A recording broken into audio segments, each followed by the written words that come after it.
Kaleshwaram centre టాపిక్గా మీరు ప్రతిపక్షాలు అటు అధికార పార్టీలు కూడా రాజకీయాలు చేస్తున్నాయని ఇప్పుడు మాట్లాడడం జరుగుతుంది. ఎట్లా చూడొచ్చు? రాజకీయం చేస్తుంది కాంగ్రెస్ ప్రభుత్వం, ముఖ్యమంత్రి లేకుంటే బీఆర్ఎస్ పార్టీ ప్రజలకు అర్థమవుతుంది. నాకు తెలిసి జర్నలిస్ట్ మిత్రులకు కూడా అర్థమవుతుందని నేను అనుకుంటా ఉన్నాను. కాళేశ్వరంలో గత 4-5 రోజుల నుంచి ఇప్పటి వరకు లక్షల క్యూసెక్కుల నీళ్లు కిందికి వెళ్ళిపోతున్నాయి. వృధాగా పోతున్నటువంటి నీళ్లను ఒడిసి పట్టుకొని రైతులకు అందించుకోవడానికి, రైతు పంట పొలాలకు నీళ్లు అందించడానికి కాళేశ్వరాన్ని కట్టుకున్నాం. మేడిగడ్డ దగ్గర నీళ్లు వృధాగా పోతున్నాయి కిందికి, వాటిని ఒడిసి పట్టి ఇలా కన్నెపల్లి పంప్ హౌస్ దగ్గర మోటార్ లాంచ్ చేసి ఇలా రైతు పంట పొలాలకు నీళ్లు అందించాలా, బ్యారేజీలు నింపాలనేసి ప్రధానమైనటువంటి డిమాండ్ బీఆర్ఎస్ పార్టీ చేసింది. వాటి నుంచి తప్పించుకోవడానికి ముఖ్యమంత్రి, మంత్రులు వాళ్ళు కేవలము కేసీఆర్ను బదనాం చేయడానికి, బీఆర్ఎస్ పార్టీని బదనాం చేయడానికి దాని ఖర్చు అంతా 84,000 కోట్లు, 1,00,00,000 కోట్ల అవినీతి జరిగిందనేసి 3 ఏళ్ల నుంచి చెప్తా ఉన్నారు. మరి 3 ఏళ్లలో 30 నెలలు ఈ ప్రభుత్వమే ఉన్నది. కాంగ్రెస్ పార్టీ, బీజేపీ పార్టీ ఇద్దరు ఒకే తాను ముక్కలు. మరి 30 నెలలల్లో మరి ఎందుకు కాళేశ్వరము అవినీతి జరిగిందని నిరూపించలేకపోయినరు? అంటే కేవలం మీ అబద్ధాలు ప్రపగండ చేసుకోవడానికి, రాజకీయంగా పబ్బం గడుపుకోవడానికి మాత్రం వాడుతున్నటువంటి మీ యొక్క కట్టుకథలు అని చాలా స్పష్టంగా తెలంగాణ ప్రజలకు అర్థమవుతూ ఉన్నది. అందుకోసమే ఈ తెలంగాణ రైతాంగాన్ని ముంచి ఈ కరువు వస్తుందని తెలుసు ఒక పక్కన, ఈ ఎలినో ద్వారా కరువు ఉంటుందని 1 ఇయర్ నుంచి నిపుణులందరూ చెప్తా ఉన్నారు. అయినా కూడా ప్రభుత్వం ఏమాత్రం పట్టింపు లేనట్టు, ఏమాత్రం పట్టి లేనట్టు నీళ్ళన్నీ కిందికి వదులుతూ ఉంటే రేపు రాబోయేటువంటి రోజులలో కనీసం మంచినీళ్ళు, తాగడానికి మంచినీళ్ళు కూడా దొరకనటువంటి దుస్థితికి వెళ్ళిపోతాయి. ఇలా జూలై 9 తారీఖులు ఉన్నాం. ఇప్పటి వరకు వర్షాలు ఎక్కడ కూడా 7-8 జిల్లాలలో అసలు వర్షం సుక్క కూడా లేనటువంటి పరిస్థితి మనం చూస్తూ ఉన్నాం. మరి రేపు కనుక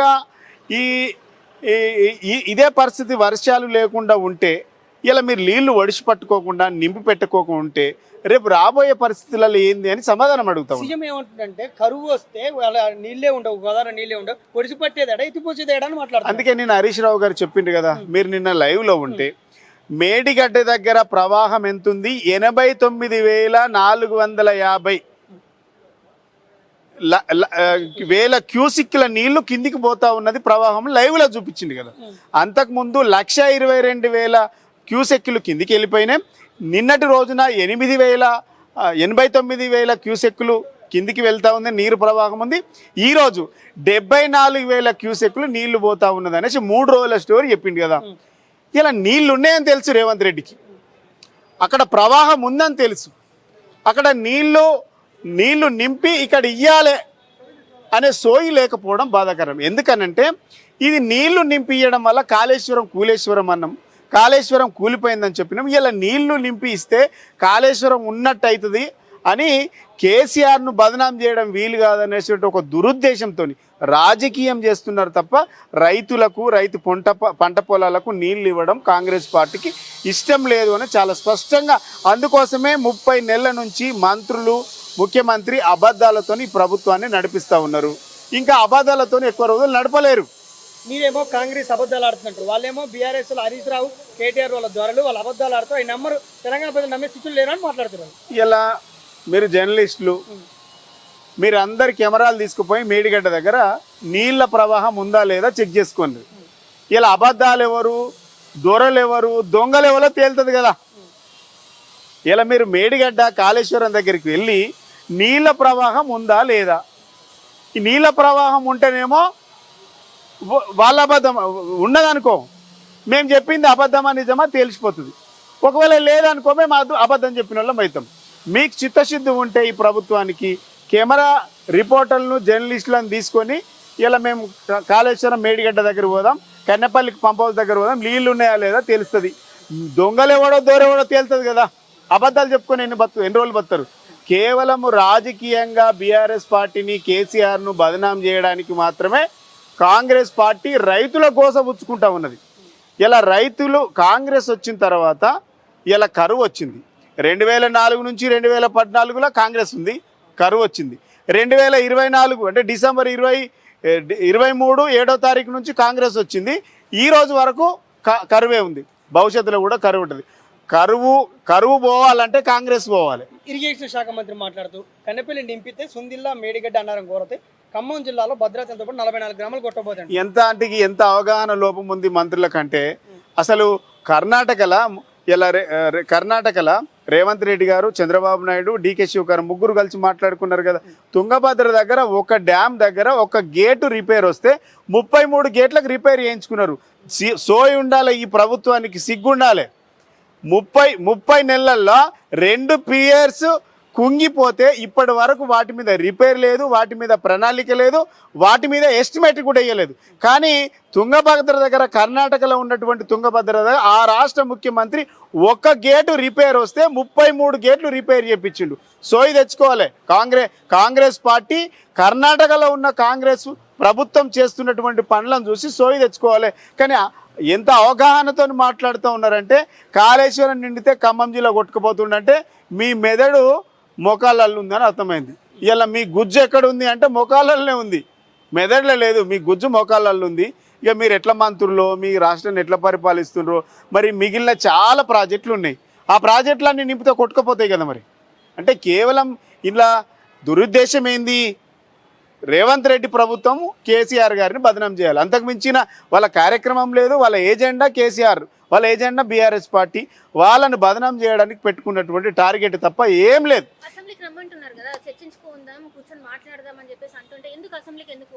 అసెంబ్లీలో మాట్లాడడానికి సబ్జెక్టు లేదు వాళ్ళకి. ఇలా హరీష్ రావు గారు, కేటీఆర్ గారు మాట్లాడేటువంటి మాటలకే సబ్జెక్ట్ లేక వీనంతు చూస్తాం, వానంతు చూస్తాం, బట్టలిప్పి కొడతాం, పేగులు మెడలు వేసుకుంటా. గిదా భాష మాట్లాడేది? అసెంబ్లీలో మాట్లాడిన వాటి మీద ముఖ్యమంత్రితో పాటు మంత్రులకు ఎవరికి సబ్జెక్టే లేదు అసలు. ఇప్పుడు నిన్న హరీష్ రావు గారు పవర్ పాయింట్ ప్రజెంటేషన్ ఇచ్చిండు. నిన్న 12 గంటలకు సవాల్ విసిరిండు. మీరు నిజంగానే చేతనైతే నీళ్లు లేవని నిరూపిస్తే నేను మంత్రి పదవికి నేను రాజకీయాల నుంచి తప్పుకుంటా. ఒకవేళ మీరు అసమర్థులు, దద్దమ్మలు, మీరు చేతగానులు కాబట్టి 3 నెలలు నాకు శాఖ అప్పయ్యప్పి చూడు. ఫ్యాన్ వద్దు, ఫ్యూన్ వద్దు, ఫోన్ వద్దు, ఏసీ వద్దు, కారు వద్దు, జీతం వద్దు, నేను 3 నెలలు పని చేసి రైతులకు నేను పంట పొలాలకు నీళ్ళు ఇస్తా అని చెప్పిండు. దీని మీద స్పందిస్తూ వాళ్ళు ఏమన్నారంటే, కేసీఆర్ని అసెంబ్లీకి రమ్మను, పెద్ద కాంట్రాక్టర్ బాధ్యతలు అప్పచెప్తామని మాట్లాడారు. పెద్ద మేస్త్రి అయినా కదా, పెద్ద మేస్త్రి, గుంపు మేస్త్రి అయినా కదా. గుంపు మేస్త్రి అయిన ఉండ ఇంకా పెద్ద కాంట్రాక్టర్ ఎవరు? పెద్ద మేస్త్రి అయినా కదా. కాబట్టి ఇలా సబ్జెక్టు లేక 24 గంటలు అయింది, ఇప్పటి వరకు ఎవరు మాట్లాడలే, సవాల్ని స్వీకరించలేదు. ఎందుకంటే మీ దగ్గర సబ్జెక్టు లేదు, మీ దగ్గర మీరు చెప్పేటి అన్ని అబద్ధాలు. ఇలా హరీష్ రావు గారు అడిగిన వాటికే సమాధానం చెప్పలేకపోతా ఉన్నారు. కేసీఆర్ గారికి ఏం సమాధానం చెప్తారు?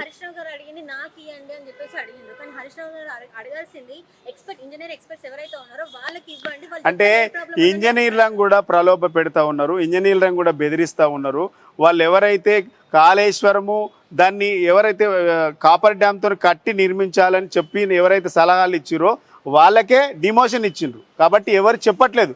వాళ్ళ మీద ఏసీబీ దాడులు చేపిస్తూ ఉన్నారు, ఐటీ రైడ్స్ చేపిస్తూ ఉన్నారు. కాబట్టి కేవలం కాళేశ్వరం మీద మాట్లాడే ఆఫీసర్లనైనా, లేకుంటే ఈఎన్సీలనైనా, ఇంజనీర్లనైనా, కాంట్రాక్టర్లనైనా ప్రభుత్వం బెదిరిస్తుంది.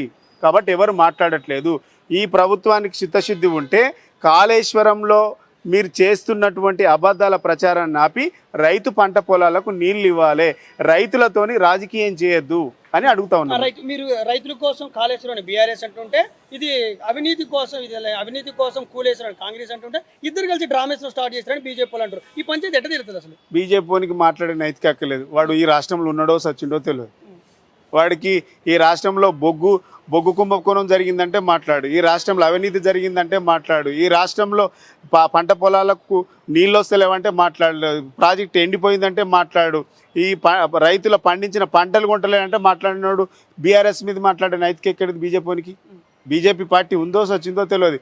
ప్రజలు 8 ఎంపీలను గెలిపిస్తే ఈ రాష్ట్రానికి దరిద్రం ఏంటంటే, ఒక్కరోజు తెలంగాణ రైతుల గురించి, రైతాంగం గురించి, ప్రజల గురించి మాట్లాడినాడు మా మీద నిందలేయడం అంటే అంతకంటే అవమానం ఏముండదు. వాళ్ళు ఏం చేసినా వాడి అవసరం కోసం, ఓట్ల కోసం తప్ప అంతకుమించి చేసేది ఏం లేదు. తెలంగాణ ప్రజలకు బీజేపీతో వచ్చే లాభం ఏం లేదు.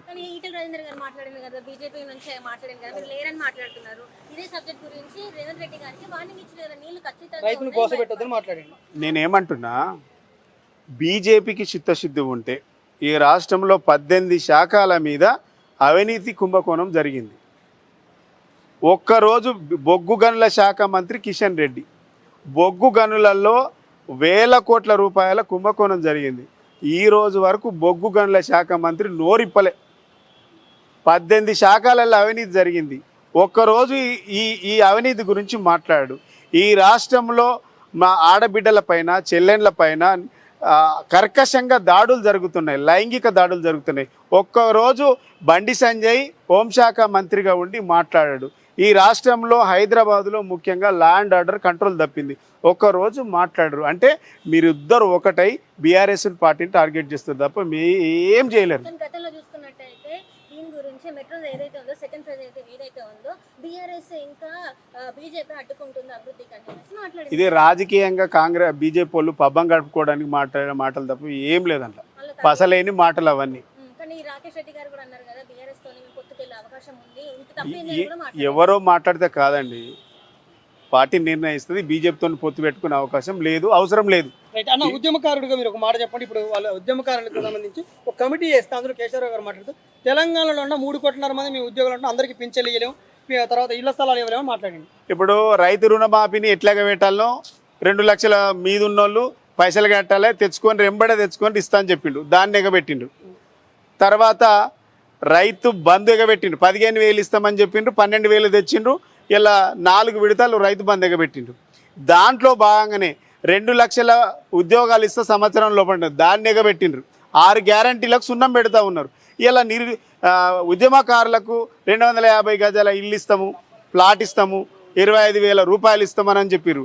వీళ్ళు 10th క్లాస్ పాస్ అయితే 10,000 ఇస్తున్నారు, ఇంటర్మీడియట్ పాస్ అయితే 12,000 ఇస్తున్నారు, డిగ్రీ పాస్ అయితే 25,000 ఇస్తున్నారు, పీజీ పాస్ అయితే 1,00,000 ఇస్తున్నారు, పిహెచ్డి పాస్ అయితే 5 లక్షలు ఇస్తున్నారు. ఇవన్నిటికి ఎట్లయితే ఎగనామం పెట్టినరో, వాటి నుంచి ఎట్లయితే ప్రజల్ని డైవర్ట్ చేసిండ్రో, ఈ ఉద్యమకారుల పేరిట ఇదొక డ్రామా నడిపి, ఒక కమిటీ వేసి, కమిటీ డ్రామా, వాళ్ళ మాటలో డ్రామా, ఇదంతా ఒక తతంగంతో ఈ 3.5 కోట్ల మందికి మేము పింఛన్ ఇయ్యలేము అనుడు కూడా అంతే డ్రామా. ఇది ఇయ్యలేరు, కాంగ్రెస్ పార్టీ చేయలేదు. ఇది కేవలం డ్రామాలు నడుపుకోవడానికే కాంగ్రెస్ పార్టీ ఒక తెరలేపింది. దానికోసమే ఈ మీటింగ్ల పేరిట ఈటింగ్లు, అంతకుమించి కాంగ్రెస్ పార్టీ ఏం చేయదు.